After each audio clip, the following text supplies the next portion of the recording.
தமிழுக்கும் தமிழருக்கும் ஆதரவாக இங்கு ஒருவர் கூட குரல் எழுப்பவில்லை, கன்னடர்களுடைய கருத்தை கண்டித்து பேசவில்லை என்பதிலிருந்து நாம் அறிய வேண்டியது, கர்நாடகாவில் கன்னடர்கள் உயிர்ப்போடு இன உணர்வோடும் மான உணர்வோடும் இருக்கிறார்கள், தமிழ்நாட்டில் தமிழர்கள் என்று யாரும் இல்லை என்பதை அந்த நிகழ்வு மறுபடியும் நமக்கு நிரூபித்து காட்டியது. இந்த நிலத்தில் 2 பேர்தான் அந்த கருத்துக்கு எதிராக கருத்து வைத்து போரிட்டவர்கள். ஒன்று நம்முடைய அப்பா மணியரசன் அவர்கள், இன்னொன்று உங்கள் மகன் நான்.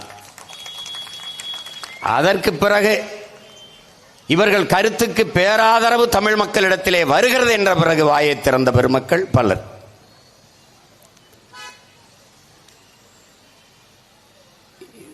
தமிழர்கள் தமிழர்களாக இருந்தால், தமிழ் இருந்தால் தமிழன் தமிழனாக இருப்பான். தமிழ் மீட்சியே தமிழர் எழுச்சி என்கிறார் நம்முடைய தாத்தா மொழி ஞாயிறு தேவினை எப்பாவானர். தமிழன் எழுச்சியுற வேண்டுமானால் தமிழ் மீட்சியுற வேண்டும்.